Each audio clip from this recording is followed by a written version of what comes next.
Est-ce que vous pensez, Monsieur le Président, qu'il y a une solution militaire à la guerre du Sud-Vietnam? Non. Parce que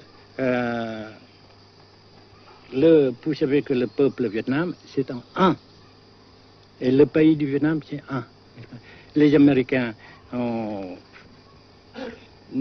fait une guerre d'agression, comme qui dit, c'est une guerre non déclarée.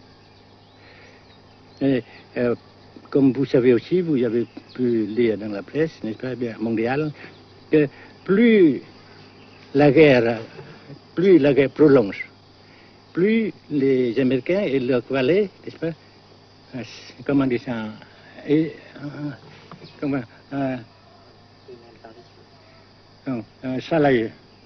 s'enliser, et plus ils supportent des échecs, comme vous savez récemment, n'est-ce pas. Par conséquent, la guerre ne peut pas durer éternellement.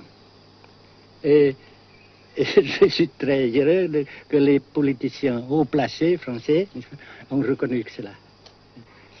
Vous pensez que le général de Gaulle pourrait en quelque sorte, à un certain moment, arbitrer le conflit? Arbitrer, qu'est-ce que vous comprenez par le mot arbitraire? Nous ne sommes pas des équipes de football. Mais au-delà des accords de Genève, si je ne me trompe, une idée du général de Gaulle est la neutralisation de tout le sud-est asiatique. Est-ce que c'est une idée qui vous semble intéressante? Comme j'ai déjà dit quelquefois, c'est une idée intéressante.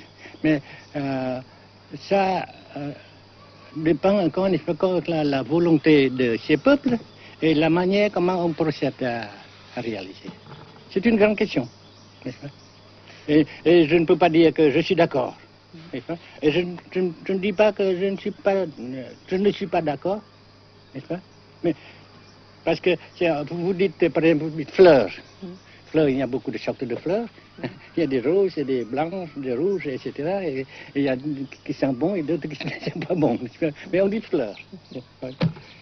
Monsieur le Président, nous avons constaté avec chagrin qu'au cours de notre voyage au Nord-Vietnam, que l'influence française était devenue à peu près inexistante dans votre pays. Les moins de 25 ans ne comprennent plus du tout le français. Et je me demande si, à votre idée, des rapports peuvent se rétablir tels que la France continue à jouer une sorte de rôle culturel ici. Avec la France surtout et avec tous les autres pays. Nous voulons avoir une coopération amicale, culturelle, économique, etc. Mais je suis sûr que vous ne voulez pas avoir, n'est-ce pas, que la France ait l'influence qu'elle avait avant. C'est une autre chose. Naturellement, c'est une autre époque. Mais coopération culturelle, économique, qu'est-ce qu'il y a encore, sportive par exemple, etc., n'est-ce pas, nous le désirons. Si la guerre se cristallise au sud et se poursuit encore pendant quelques années, pensez-vous que l'avenir économique du Nord-Vietnam soit viable? Je suis sûr que c'est non seulement viable, mais ça progresse. Parce que vous avez vu vous-même, vous avez constaté vous-même qu'ici, nous travaillons beaucoup, notre peuple travaille beaucoup, avec abnégation, n'est-ce pas, et avec dévouement, avec enthousiasme. Et d'un côté, nous travaillons pour, comment dirais-je, pour principalement, n'est-ce pas, de nos propres forces, de nos propres. Et aussi, nous avons, n'est-ce pas, l'aide fraternelle des pays socialistes, n'est-ce pas. Alors, nous, jusqu'ici et après cela, n'est-ce pas, nous avons déjà réalisé des progrès.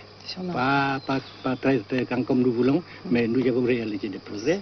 Et dans l'avenir, nous progressons de même. Mais vous mentionnez là l'aide des pays socialistes. Est-ce que cette aide ne s'est pas trouvée légèrement compromise à la suite du conflit idéologique entre la Russie et la Chine?